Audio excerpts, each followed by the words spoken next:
Bonjour mes bien-aimés à travers le monde. C'est votre sœur, la petite brebis de Jésus-Christ de Nazareth. Je viens vers vous cette journée, peu importe quand est-ce que vous allez regarder cette vidéo, pour que nous partagions la parole de Dieu comme on l'a toujours fait. Vous savez que c'est notre petit déjeuner, notre dîner. En permanence, le Seigneur Jésus nous a aimés le premier et nous l'aimons aussi. Moi, je vous aime, mes bien-aimés en Jésus-Christ, vous tous. Donc, je veux commencer à faire une prière. Je voudrais que le Saint-Esprit me dirige, parce que nous ne faisons rien de nous-mêmes. C'est le Seigneur qui permet à ce que nous prions, à ce que nous lisons la Bible, à ce que nous partagions la parole de Dieu. Et nous attendons son retour pour être enlevé. Mes bien-aimés, ayez le regard fixé sur Jésus. Ne regardez pas ce qui se passe dans le monde. Nous sommes dans le monde, mais nous n'appartenons pas au monde. Les choses du monde, ce sont les choses périssables.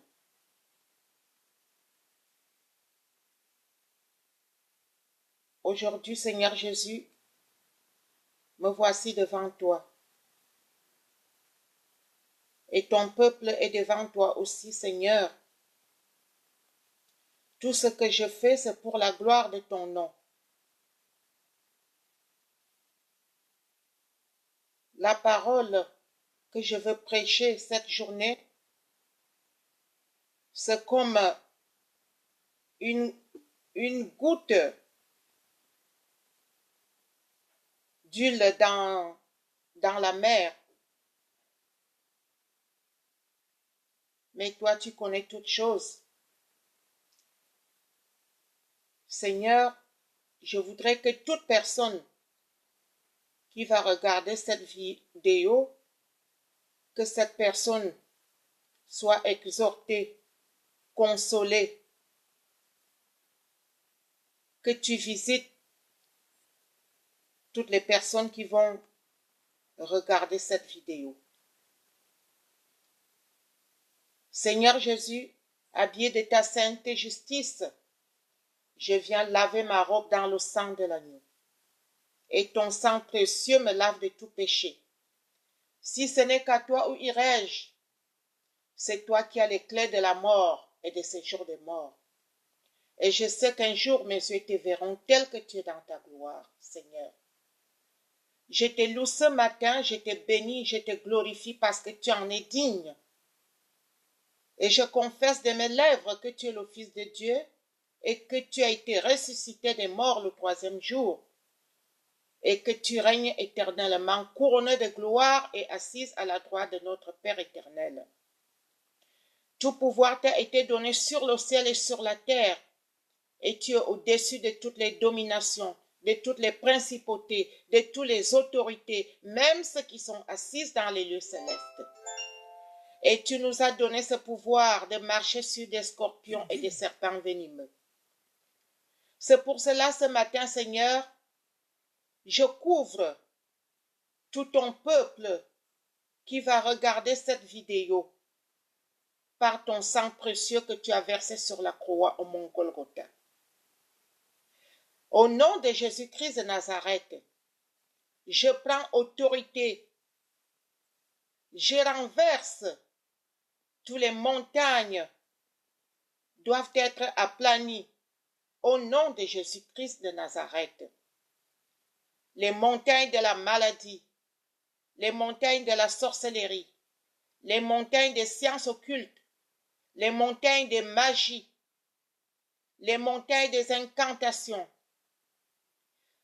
Je brise et je renverse tous les autels sataniques qui ont été construits dans nos vies, dans la vie des enfants de Dieu. Que tous ces autels soient renversés, consumés dans le feu du Saint-Esprit, au nom de Jésus. Seigneur Jésus, je prends autorité. Tout mauvais esprit qui va empêcher, qui va boucher les oreilles de tes enfants qui veulent écouter cette prédication. J'annule toute forme de malédiction ancestrale dans nos familles au nom de Jésus. Je lie l'esprit de sorcellerie, l'esprit de la magie noire, l'esprit de la magie blanche au nom de Jésus. Que tous ces mauvais esprits soient liés, consumés dans le feu du Saint-Esprit. Il est écrit dans Matthieu 18, verset 18, que tout ce qui sera lié sur la terre sera aussi lié au ciel.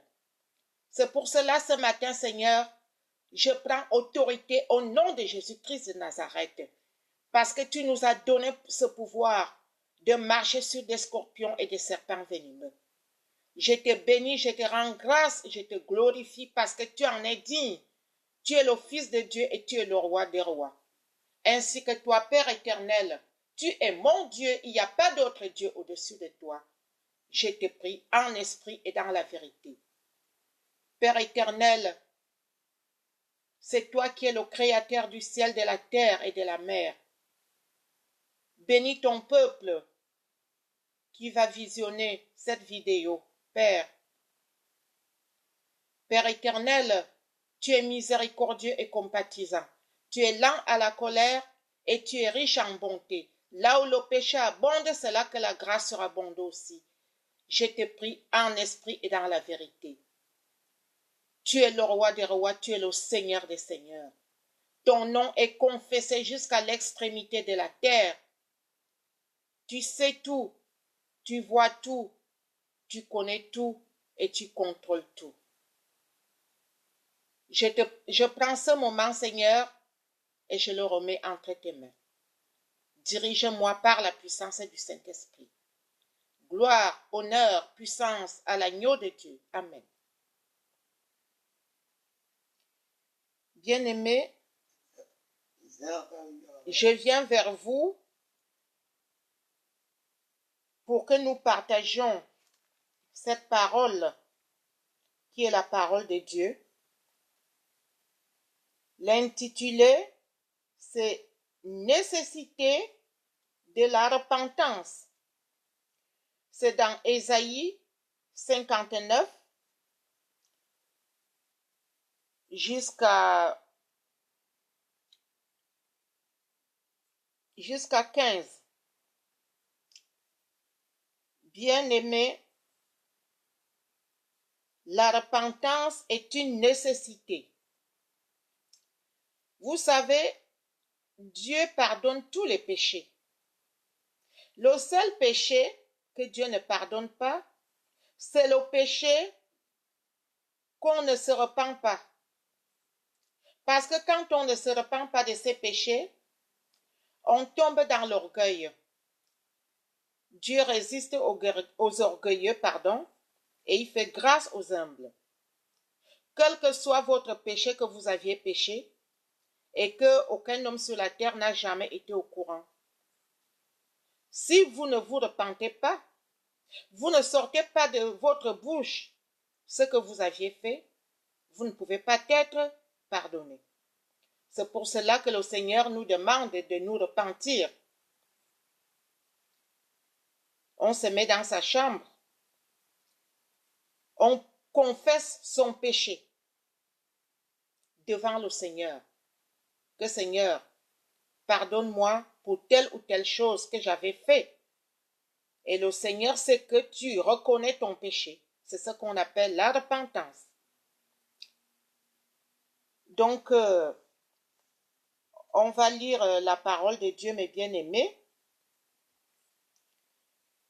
L'intitulé, comme je vous ai dit, « Nécessité de la repentance ».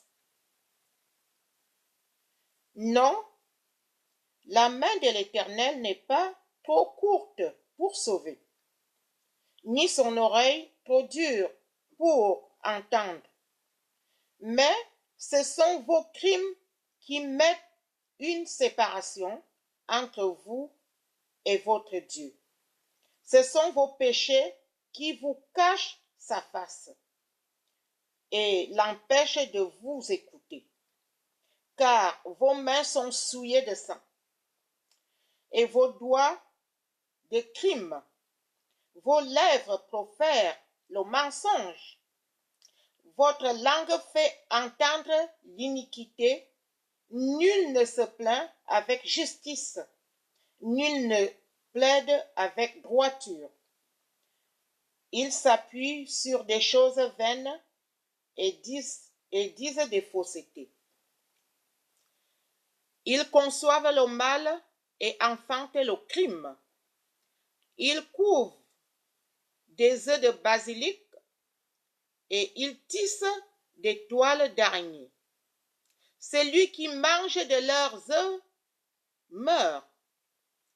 Et si l'on en brise un, il sort une vipère.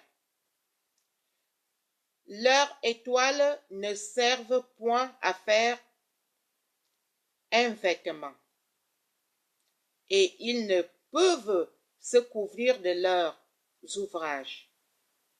Leurs œuvres sont des œuvres d'iniquité, et les actes de violence sont dans leurs mains.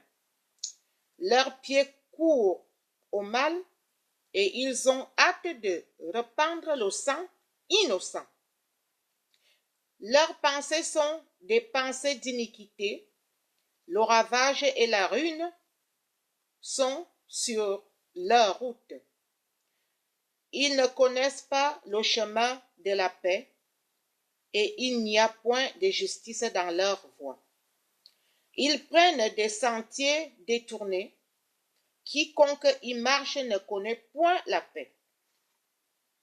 C'est pourquoi l'arrêt de délivrance est loin de nous, et le salut ne nous atteint pas. Nous attendons la lumière, et voici les ténèbres. La clarté, et nous marchons dans l'obscurité. Nous tâtonnons comme des aveugles le long des murs. Nous tâtonnons comme ceux qui n'ont point Dieu. Nous chancelons à midi comme de nuit. Au milieu de l'abondance, nous ressemblons à des morts. Nous grondons tous comme des ours. Nous gémissons comme des colombes. Nous attendons la délivrance et elle n'est pas là. Le salut, et il est loin de nous, car nos transgressions sont nombreuses devant toi, et nos péchés témoignent contre nous. Nos transgressions sont avec nous, et nous connaissons nos crimes. Nous avons été coupables et infidèles envers l'Éternel. Nous avons abandonné notre Dieu. Nous avons proféré la violence et la révolte, conçu et médité dans le cœur des paroles de mensonges. Et la délivrance s'est retirée, et le salut se tient éloigné, car la vérité trébuche sur la place publique, et la droiture ne peut approcher, la vérité a disparu. Et celui qui s'éloigne du mal est dépouillé. L'Éternel voit d'un regard indigné qu'il n'y a plus de droiture. Il voit qu'il n'y a pas un homme. Il s'étonne de ce que personne n'intercède. Alors, son bras lui vient en aide et sa justice lui sert d'appui. Il se revêt de la justice comme d'une grâce, et il met sur sa tête le casque du salut. Il prend la vengeance pour vêtement, et il se couvre de la jalousie comme d'un manteau. Ils rendent à chacun selon ses œuvres, la fureur et ses adversaires. L'appareil à ses ennemis, il rendra, l'appareil aux îles. On craindra le nom de l'Éternel depuis l'Occident et sa gloire depuis le soleil levant. Quand l'ennemi viendra comme un fleuve, l'Esprit de l'Éternel le mettra en fuite. Bien-aimés en Jésus-Christ, Dieu résiste aux orgueilleux et il fait grâce aux humbles. C'est l'orgueil qui a fait à ce que Lucifer, qu'on appelle Satan, se retrouve dans la situation qu'il est là aujourd'hui. Parce que si on ne se repent pas, Dieu ne peut pas nous pardonner. Se repentir, ça veut dire reconnaître ses péchés, quel que soit ce qu'on a péché. Parce que dans notre conscience et dans notre subconscient,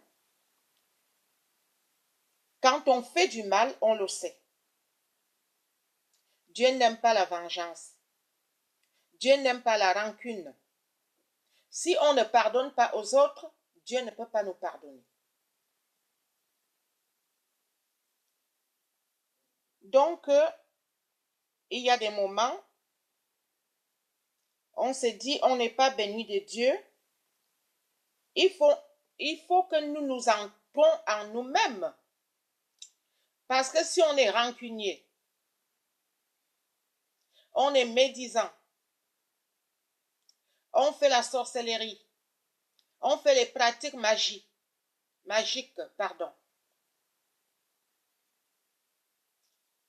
on fait toute forme d'abomination,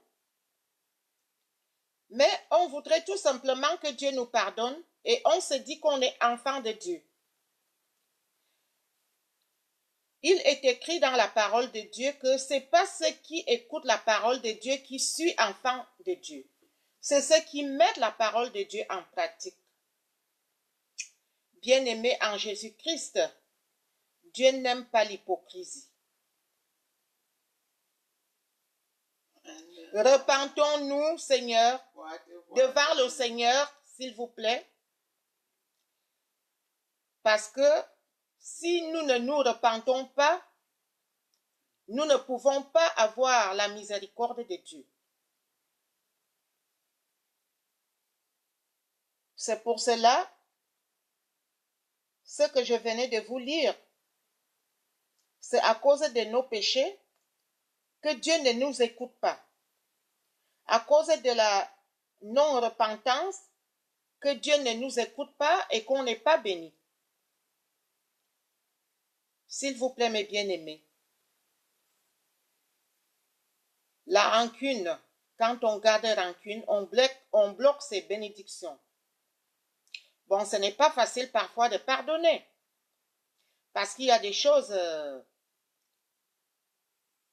quand on sait qu'on a raison, on se dit, tel m'a fait du mal, et c'est moi qui dois lui pardonner maintenant. Si tu ne pardonnes pas, Dieu ne peut pas te pardonner. C'est la règle, c'est comme ça. Mais il faut demander la force au Seigneur. Tu dis, Seigneur, donne-moi la force de pardonner le mal qu'on m'a fait. Et vous allez voir, le Seigneur va mettre le calme dans ton cœur. La personne qui t'a fait du mal, tu vas lui faire du bien.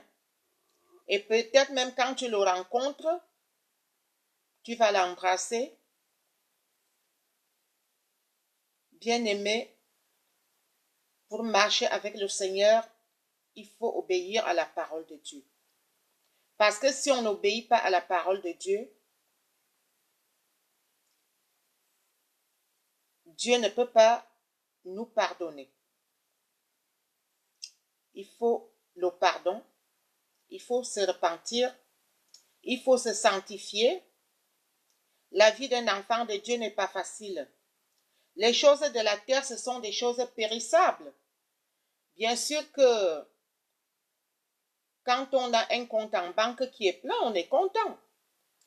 Si on a une belle maison, on est content. On a une belle voiture, on est content. On a des beaux enfants qui ont réussi dans la vie, on est content. Mais toutes ces choses-là, Dieu nous donne ça pour que nous nous réjouissons tant que nous sommes sur la terre. Mais après la mort charnelle, il y a la vie. Une autre vie qui commence, qui est la vie éternelle. Et on ne peut pas servir deux maîtres. Parce que si on sert deux maîtres, on est obligé de haïr un et aimer l'autre. Parce que dans la parole de Dieu, c'est écrit, que nul ne peut servir deux maîtres. Ou on haïra un et on aimera l'autre. Il n'y a que deux chemins dans la vie où on est pour Dieu ou on est pour Satan. C'est un choix que nous faisons. Si on pratique le péché, on ne veut pas se repentir, on n'est pas pour Dieu. Si on ne pardonne pas, on n'est pas pour Dieu. Parce que pour Satan, c'est œil pour œil et dent pour dent. C'est comme ça. Mais Dieu, lui, c'est un Dieu de pardon, un Dieu uni et un Dieu d'amour. C'est pour cela, ce matin, bien-aimé en Jésus-Christ, c'est pas grand-chose. C'est juste pour que nous nous partageons cela, parce que ce n'est pas facile pour un enfant de Dieu. Et je veux vous dire quelque chose, mes bien-aimés, l'arme cachée du diable, c'est l'offense. Parce que quand on a été offensé, on se dit j'ai raison. Et pourquoi c'est à moi de pardonner? Il faut pardonner. Mais quand tu pardonnes ton ennemi qui t'a fait du mal, c'est pour amasser les charbons ardents sur sa tête. Parce que c'est Dieu qui va lui répondre. Mais bien aimé, je suis bien placé pour le savoir. Quand Dieu répond, parfois ça fait peur. Dieu est amour, mais il n'est pas sentimental. Et il est juste. C'est pour cela que Satan nous accusait tous les jours. Parce que quand nous, les enfants de Dieu, on est contre la parole de Dieu, Satan, il se présente devant le Seigneur pour lui dire, voilà, tel ou tel de tes enfants que tu dis qu'il t'aime, il a fait ceci, il a fait cela. Si tu es dans le tort, le Seigneur peut permettre à Satan de faire ce qu'il veut de toi. Mais si tu marches dans la lumière, tu marches dans la justice, tu es intouchable. Parce que comme Dieu est juste, il va lui donner raison. Donc, la repentance, l'arme cachée du diable, c'est la repentance. Parce qu'il cherchait toujours une petite chose pour nous accuser devant le Seigneur. Mes bien-aimés, je veux clôturer cette parole par un petit cantique que je veux vous chanter comme je l'ai toujours fait. Je ne suis pas une chanteuse, mais bien-aimée, bon, j'aime, vous savez que le Seigneur aime bien la louange, donc moi je chante tout le temps. Parfois je tâtonne, mais c'est pas grave. Bon, ben, je vais vous chanter un cantique que j'ai préparé.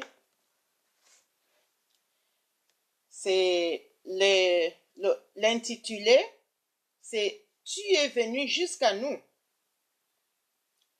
Tu es venu jusqu'à nous, quittant la gloire de ton ciel. Tu es venu pour servir, donnant ta vie pour nous sauver.